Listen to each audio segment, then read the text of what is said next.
지혜야 사랑한다. 네, 지혜야 사랑한다라는 제목으로 하나님 말씀 증거하겠습니다. 오늘 본문을 보시면 지혜가 길거리에서 우리 부르고 또 광장에서 소리를 친다, 뭐 그렇게 표현을 하고 있습니다. 우리 교회에 지혜라는 이름이 제가 교적상에 한번 이렇게 검색을 해보니까 총 15명 있었습니다. 김지혜, 이지혜, 박지혜, 전지혜, 최지혜, 뭐 오만지혜가 다 있었는데, 물론 그 사람들이 우리를 부른다라는 말이 아니라는 것은 당연히 아실 것입니다. 지혜를 이제 사람처럼 의인화했다 그러죠. 그래서 이제 이 지혜를 사람처럼 표현하고 있고, 이 지혜가 이제 우리를 향하여 책망하고 있습니다. 이 어리석은 자들아, 거만한 자들아, 미련한 자들아. 이 어리석은 자들의 특징이 뭐라고 말합니까? 어리석은 걸 좋아한다 그럽니다. 당연한 거 아니겠습니까? 마약 중독자는 마약을 좋아합니다. 거만한 자들은 또 거만한 것을 기뻐한답니다. 이게 당연하죠. 알코올 중독자들도 알코올을 아주 기뻐합니다. 미련한 자들은 지식을 미워하나니. 이제 여기서 지식, 이 지식이 어떤 지식이겠습니까? 돈 버는 지식, 세상 사는 사회생활 지식. 누가 봐도 이건 이제 당연히 하나님을 아는 지식일 것입니다. 그래서 미련한 자들은 이제 이 하나님을 아는 지식을 미워한다는 것입니다. 멀리 하더라는 것입니다.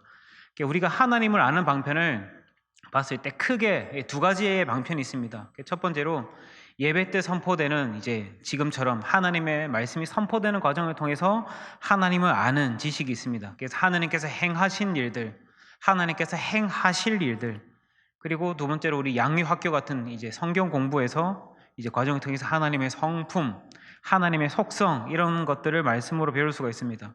그래서 하나님을 사랑하는 사람들은 이 하나님의 말씀을 듣고자 하는 갈망이 있고, 또 하나님의 말씀을 늘 가까이 해서 지혜자가 되고자 하는 이런 마음이 있다는 것입니다. 그런데 우리가 여기서 이제 중요한 것은 무엇이냐면 지혜자 이게 아니라 진짜 제 첫 번째 과제는 뭐냐? 미련한 자가 되어서는 안 된다는 것입니다. 미련한 자.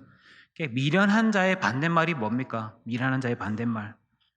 똑똑한 겁니까? 지혜로운 걸까요? 미련하다라는 이 단어, 영어, 이 히브리어 단어가 캐실인데, 캐실.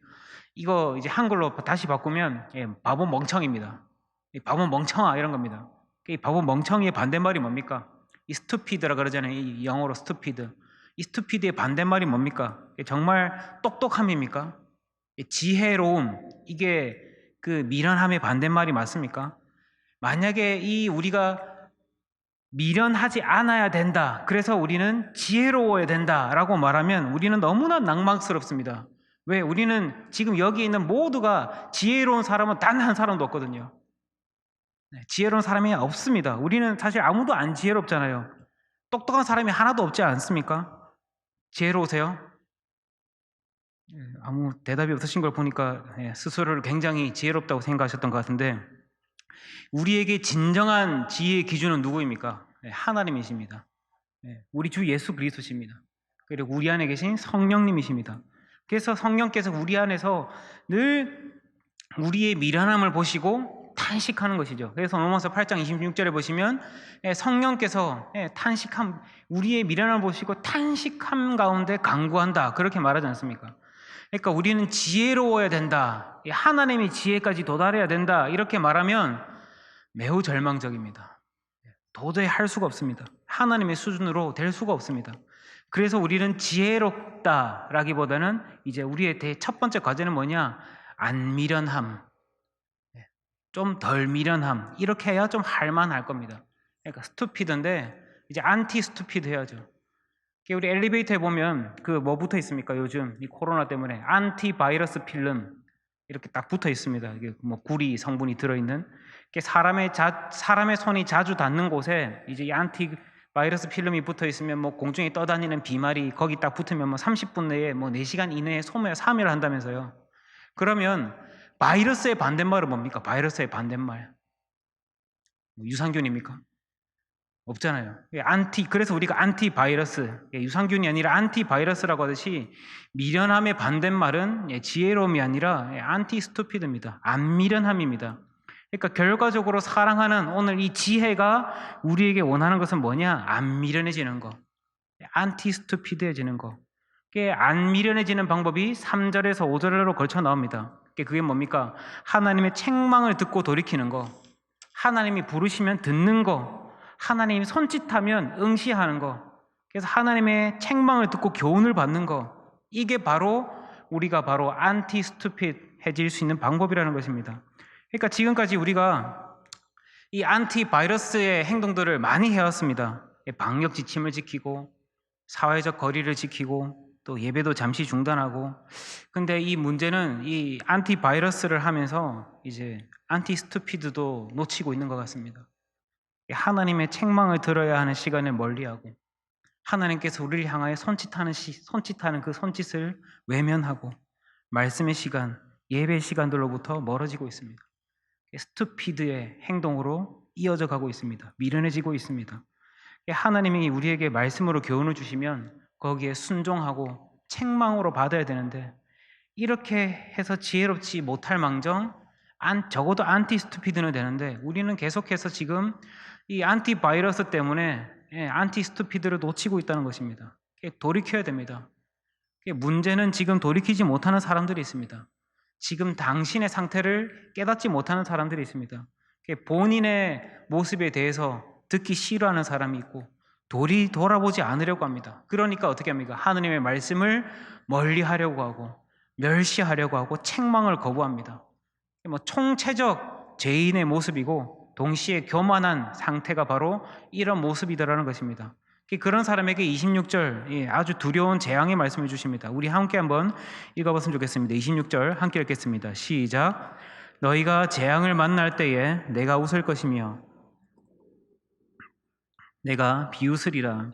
무슨 말씀입니까? 그때 찾아봐야 늦었다.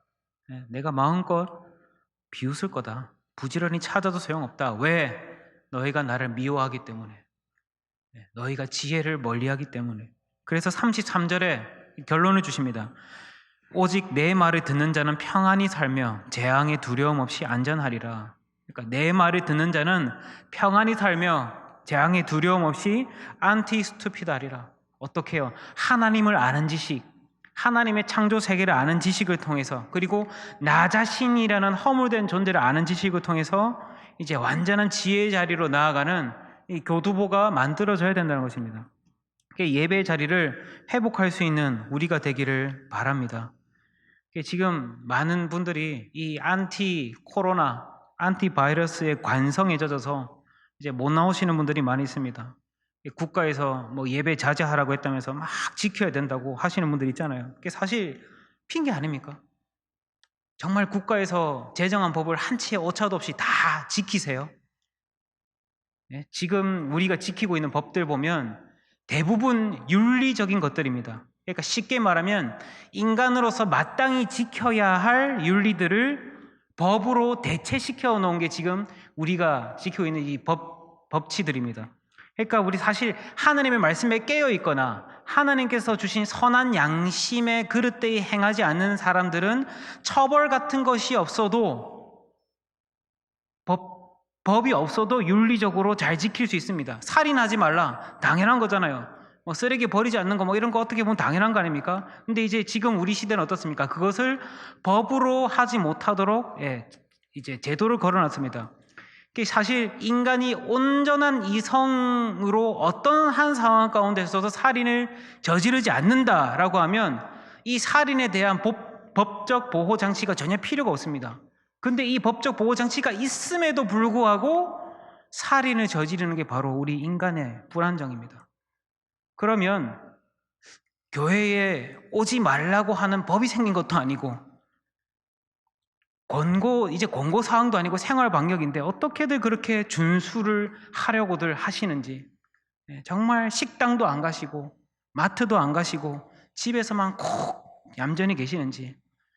기사를 보면 참 저도 탄식이 나와요. 막 그 클럽 가서 대화장창 걸려가지고 그 클럽 간 사람들 오죽했으면 클럽 갔겠냐 그러고, 뭐 그 찜방인지 찜질방인지 그 동성애 그 사람들 성소수자들의 인권을 보호해야 된다 그러고, 우리가 지금 뭔가 놓치고 있는 것 같지 않습니까? 세상의 목소리에 귀를 기울이고 있으니까 안티 스투피드한 게 아니라 스투피드해지다라는 것입니다. 안티 코로나에 속아서 사람이 미련해지고 그 바보 멍청이 이게 되어가고 있다는 것입니다. 우리 옆 사람과 함께 한번 안부를 물어봐 주셨겠습니다. 법 잘 지키고 있습니까? 네. 법 잘 지키고 계십니까? 우리 모든 목회자들의 공통적인 고민 중에 하나를 뽑으라면 아마 설교가 100% 공통점입니다. 설교가 어떻습니까? 하면 할수록 어렵습니다. 스스로 말씀을 공부하고 연구하고 묵상하는 거 얼마든지 하지만 이걸 쉽게 전하려고 하니까 이제 쉽지 않은 거죠. 그래서 어떻게 먹일 수 있을까? 어떻게 쉽게 전달할 수 있을까? 이해시킬 수 있을까? 그리고 현 시대에 맞게 적용도 해야 되고 변형도 해야 되고. 목사님이 성경만 딱 보고 말하면 굉장히 그 듣는 사람 입장에선 뜬구름 잡는 소리처럼 들리거든요. 그러니까 사실 오늘 현대 신학교에서 가르치고 있는 신학교육은 어떻게 보면 교회에서 가르치는 용도로는 적합하지 않습니다. 조직신학, 역사신학, 성경신학, 분과가 생기게 된 건 그 다른 일반 학문에서 그런 과목들이 생겨서 신학과에도 그런 과목들이 생긴 것이지 교회 교육으로서의 이 충분한가에 대한 숙고함이 없이 만들어진 게 신학 그냥 그 자체의 방법으로 쭉 만들어져 오고 있는 거거든요. 지금 이것들이. 그러니까 우리가 신학 공부를 하고 어떻게든 설교로 풀어내야 하는 작업이 이제 설교자의 역할입니다. 근데 이제 이 설교로 풀어내는 거를 학교에서 제대로 안 가르쳐 줍니다. 설교학 이거 있지만 이것도 그냥 그런 분과된 한 과목 중에 하나입니다. 그게 다 달라요. 그러니까 신학교에서 그대로 딱 가르쳤으면 모든 목사님들의 설교가 다 똑같아야 되지 않겠습니까? 근데 똑같은 본문을 가지고 설교를 해도 목사님들 설교가 다 다릅니다. 제대로 안 가르쳐 줍니다. 그러니까 목회자에게 있어서 설교라는 것은 뭐냐? 굉장히 개인적인 영역입니다. 사적인 영역입니다. 그래서 너무 어려운 것 같습니다. 누가 가르쳐 주지도 않고. 그러니까 목회자는 어떻습니까? 하나님 믿고 의지하면서 하는 겁니다. 오늘 설교 제목 뭡니까? 지혜야 사랑한다. 우리 교회 수많은 15명의 지혜를 제쳐두고 저는 양희진을 사랑합니다만 어쨌든 지혜로운 은혜로운 듯 아닌 듯 아리까리하게 말씀 자체에 집중하게 만들고 사실 예배의 요소 중에 이 말씀 이 부분은 어떻게가 아닌가 원래는 그 중요한 부분이 아니었습니다. 설교 이게 중요한 부분이 아니었습니다. 언제부터 중요하게 됐냐? 종교개혁 이후부터 이제 이 설교라는 부분이 굉장히 중요한 요소로 바뀌었습니다. 종교개혁 이전에는 뭐가 중요했냐? 이제 종교적 의식이죠. 행위, 그 자리에 앉아 있는 거, 그 자리에서 미사 드리는 거, 그 자리에서 딱 뭔가 주입받는 거. 근데 종교개혁 이후에는 어떻게 했습니까? 말씀으로 돌아가자. 말씀이 우선이다. 솔라 스크립투라. 이것으로 돌아가서 설교가 굉장히 중요하게 되는 시대가 되었습니다. 그래서 그전에는 의식이 중요했을 때는 말씀 들으러 교회 간다라고 생각하는 사람은 없었습니다. 그냥 거기 가서 앉아서 은혜를 주입받으면 된다. 이런 개념으로 가서 그냥 예배당에 앉아만 있었습니다. 그러니까 졸고 말씀이 뭔지도 모르고 그냥 그러니까 말씀의 암흑 시대가 온 거죠. 그러니까 오늘날처럼 하나님의 말씀을 듣고 적고 숙고하고 묵상해서 그렇게 살아낸다는 개념이 없었습니다. 근데 종교개혁 이후로 이제 참된 하나님의 말씀, 바른 해석, 바른 선포 이게 이제 두드러지게 부각되기 시작한 거죠. 근데 또 이 부분에 있어서 많은 사실 부작용도 있었습니다. 뭐냐? 모든 교회가 다 똑같잖아요. 하나님께서 기뻐하시는 교회가 되어야 되잖아요. 근데 이게 문제는 사람의 눈에는 다른 교회입니다. 대형 교회, 말씀이 좋은 교회의 목사님, 설교 잘하는 목사님, 큰 교회. 신학교 갔을 때 어떤 분이 저한테 이상한 소리를 하시더라고요. 양전사님은 큰 목회할 것 같다고. 제가 그때 아무것도 모르는 초짜백이라도 다시 물어보세요. 큰 목회가 뭔데요? 대답을 못 하시더라고. 그러니까 우리가 하나님 앞에서 살아간다라는 내용이 어떤 내용들이 있을까요? 우리가 지금 예배를 드리느냐, 기도를 하느냐 마느냐는 하나님 앞에서 살아가는 내용의 전체가 아닙니다. 이 말씀 안에서 통합적 삶을 이루는 게 우리 평생의 숙제고 하나님의 지혜와 함께 살아가는 모든 것들이 은혜의 방편인데 우리가 지금 교회에서 예배 시간에 듣고 있는 설교의 말씀 또 양육학교 매년 2학기제로 설치하고 있는 양육학교의 말씀 이것들은 뭡니까? 은혜의 수단이죠. 말씀을 배우고 우리의 것으로 만들기 위한 수단이죠. 그러니까 우리가 코로나 시대에 지금 진정으로 탄식해야 될 것은 뭐냐? 예배를 못 드렸다, 이걸로 탄식해야 되는 것이 아니라 은혜의 수단이 약해진 것에 대해서 침통해야 되지 않겠습니까?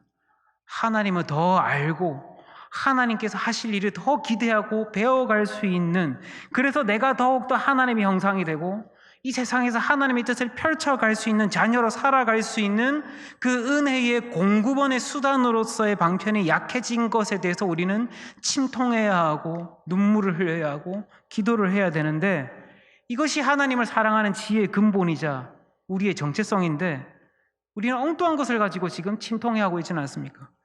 하나님을 사랑하십니까? 하나님 사랑하시는 것의 표현이 뭡니까? 그 대표적인 게 바로 예배입니다. 예배를 통해서 하나님을 배우고 하나님께서 하신 이들을 깨닫고 하나님의 속성에 우리가 맞추어져 가고, 근데 어떻게 보면 막 예배를 예배하고 있는 경우가 되게 많습니다. 막 찬양하다가 자막 틀렸다, 그걸 막 스트레스 받고 박자 안 맞았다, 목사님 저 작년에 예화했는데 또 저 예화하노, 중요하니까 하겠죠 뭐. 네. 우리는 집중의 방향이 완전히 다른 데로 가 있습니다. 예배의 요소들로 우리의 시선이 다 꽂혀져 있습니다. 22절을 다 함께 한번 읽어보도록 하겠습니다. 22절 함께 읽겠습니다. 시작. 너희 어리석은 자들은 어리석음을 좋아하며 거만한 자들은 거만을 기뻐하며 미련한 자들은 미련의 지식을 미워하니 어느 때까지 하겠느냐. 누가 누구에게 하는 소리입니까? 지혜가 우리에게 하는 소리입니다. 왜 지금 엉뚱한 것을 보고 있느냐? 왜 지금 미련한 짓을 하고 있느냐? 우리가 우리의 모습을 보면 항상 그 답답한 삶을 사는 것 같지 않습니까? 하나님이 우리에게 지혜를 주시지 않으면 항상 답답한 삶을 살아갑니다. 바쁘다 하면서 사는데 그 바쁜 삶을 한번 되돌아보세요. 막 흘려보내고 있는 시간이 엄청 많지 않습니까? 혹시 막 돈이 없다, 쪼달린다 그러는데 한번 그 돈을 쓰고 있는 내용을 한번 보세요. 혹시 돈주머니에 구멍이 나 있지 않습니까? 인간관계가 힘들다, 어렵다 그러는데 한번 그 하루 종일 뭐 휴대폰에 녹음기 해놓고 다녀가지고 집에 가서 자기 전에 한번 들어보세요. 혹시 내 입에서 이쁜 말이 안 나오지 않을까요? 남 힘들게 하는 말만 나오고 있지 않을까요? 우리는 항상 하나님 앞에서 기도해야 됩니다. 하나님 안티스투핏하게 해주십시오. 남의 허물은 잘 보는데 저의 우둔함은 보지 못합니다. 저는 정말 미련합니다. 지혜를 주시옵소서. 남편으로서의 지혜를 주시고 목사로서의 지혜를 주시고 아빠로서의 지혜를 주시고 그리고 앞으로의 목회의 방향을 이끌어 주시고. 혹시 그 워라벨이라는 단어 들어보셨습니까? 그 워크 앤 라이프 밸런스, 일과 삶의 그 밸런스, 되게 멋진 말 같은데 이거 순전히 모순입니다. 엄마가 좋아, 아빠가 좋아, 뭐 이거랑 똑같습니다. 많은 사람들이 이 단어에 속고 있습니다. 특히 제 나이대에 있는 사람들이, 젊은 청년들이 많이 속고 있는 것 같아요. 일과 삶의 밸런스에 엄청 신경을 씁니다. 저녁이 있는 삶이라 그러고 균형이 있는 삶이라 그러고, 그래서 수요 예배도 안 오고 금요 기도에도 오기 싫고 안 하고 싶고. 진짜 이 밸런스라는 게 존재합니까? 우리는 사실 이 밸런스에 하나 더 있지 않습니까? 어떻게 보면 일과 삶과 신앙, 이 세 개가 있습니다. 우리 이 세 가지의 밸런스가 존재합니까? 절대 이 세 개의 밸런스는 존재하지 않습니다. 이 세 가지는 밸런스를 잡아야 되는 존재가 아니라 통합을 이루어야 되는 존재죠. 그러니까 밸런스가 아니라 유니티죠. 하나로 만들어야 됩니다. 우리는 이 통합된 단어를 아주 옛날부터 은혜로운 단어로 잘 사용해왔습니다. 뭡니까? 신앙생활. 우리는 우리 삶 전체를 신앙생활이라고 말하고 일과 삶과 이 교회에서의 생활들을 안티스투핏하게 해왔습니다. 그래서 삶의 분야들을 나누고 갈라서 밸런스 맞춘다고 설치는 것 자체가 벌써 이미 스투핏하는 것이며 미련한 것이며 아니란 것이라는 것입니다. 하나님께서 주시는 이 안티스투핏의 지혜를 붙잡는 우리가 되기를 소망합니다. 그래서 일이 삶이고요, 삶이 일이고요, 이 모든 것들은 하나님 안에서 참된 신앙을 고백하면서 하나님의 세계관 안에서 하나님의 나라를 펼쳐나간다는 그 그림 아래에서 우리가 살고 섬기고 먹고 마시고 듣고 하면서 살아가는 것이 되어야 된다는 것입니다. 그래서 하나님께서는 우리에게 이러한 삶을 요구하시기 때문에 끊임없이 말씀을 주십니다. 이 말씀 주시는 대로 안 되면 때리기라도 하십니다. 내려치십니다. 오늘 23절, 24절, 25절을 보니까 나의 책망을 듣고 돌이키라. 보라, 내가 너희 영을 너희에게 부어주며 내 말은 너희에게 보이리라. 내가 불렀으나 너희가 듣기 싫어하였고 내가 손을 폈으나 돌아보는 자가 없었고 도리어 나의 모든 교훈을 멸시하며 나의 책망을 받지 아니하였은즉. 그래서 하나님은 우리에게 말씀을 주시고 그대로 되지 아니하시면 어떤 해프닝을 주십니다. 그리고 우리에게 또 때로는 강렬한 회개의 역사를 주시기도 하십니다. 하나님의 말씀에 의해서 심령이 난도질을 당해본 경험이 있으실 것입니다. 그 성령께서 주시는 강렬한 그 회개의 역사, 작용, 이게 이제 그 어떤 수련회 가면 우리 어때요? 그 눈물 콧물 다 짜내고 막 펑펑 울 때가 있죠. 근데 3일만 지나면 언제 그랬냐는 듯이 나는 그런 적이 없소이다 라고 하듯이 싹 입 닦아 버립니다. 이게 일종의 신앙 감정, 이 조나단 에드워즈 목사님이 말한 그 이제 미국에서 1차 대각성 부흥 운동을 일으킨 이 조나단 에드워즈 목사님이 그 신앙 감정론을 보면 이게 이제 소극적 감정이라고 이제 정의를 내립니다. 그리고 이제 진짜 소극적 감정이 있고 난 뒤에 뭐가 일어나냐? 이제 적극적 감정이 따로 있는데 이 적극적 감정이 뭐냐 하면 이제 하나님을 알아가고자 하는 갈망, 하나님의 말씀을 깨닫고자 하는 갈망. 그래서 진리에 대한 확신과 함께 하나님을 알아가고 그 말씀에 나를 변화시키고 그래서 내가 실제로 변화가 되고 그 가운데서 하나님을 두려워하면서도 하나님을 사랑하고 근데 또 그 가운데서도 하나님을 드높이고 싶고 찬양하고 싶고 주의 이름을 부르고 싶고 의지하고 싶고 그래서 드높이게 되는 거. 이게 뭐예요? 예배잖아요. 예배라는 행위를 통해서 이 적극적 감정이 더 도드라지게 나타납니다. 하나님을 향한 적극적 감정. 우리 지금 저녁에 오실 때 혹시 어떻게 오셨습니까? 아이고 수요 예배니까 가야지. 아이고 어쩌겠노 가야지. 금요 예배 이제 우리 6월 되면 시작할 건데 그거 안 하면 안 되나? 계속 그랬으면 좋겠다. 막 그런 사람도 있더라고요. 제 가까이 있는 사람 중에 아이고 막 벌써 주일이가 이러면서 주일 오고 차영 예배 안 하면 안 되나? 새벽 기도는 누가 만들어가지고 이거는 소극적 감정도 아니고 뭡니까? 비극적 감정이죠. 비극적 감정. 지혜가 우리를 부릅니다. 광장에서 우리를 향해 소리치고 있습니다. 안티스투핏의 자리로 오라. 하나님이 손짓하고 있다. 그 손짓을 봐라. 하나님이 책망하고 계신다. 회개하고 돌이키라. 하나님이 훈계하고 계신다. 그 훈계로 너를 돌이켜라. 그래서 우리의 온전한 이 정신, 말씀에 살아있는 이 기민한 정신을 가지고 화답할 수 있는 우리가 되기를 바랍니다. 다 함께 한번 고백했으면 좋겠습니다. 지혜야 사랑한다. 다 같이 고백해 보세요. 지혜야 사랑한다. 김지혜, 이지혜, 박지혜, 최지혜 이런 거 말고 하나님의 지혜. 그래서 이 지혜를 사랑하심으로 말미암아 미련의 길을 걷는 것이 아니라 참된 지식과 참된 사랑의 길로 걸어 나갈 수 있는 우리가 되기를 축원합니다. 그때에 안티스투핏 예배가 살아 움직이게 되고 말씀이 꿀송이같이 달콤하게 되고 하나님을 향한 그 뜨거운 감정에서 하나님을 만나 뵈는 귀한 예배의 현장이 될 것입니다.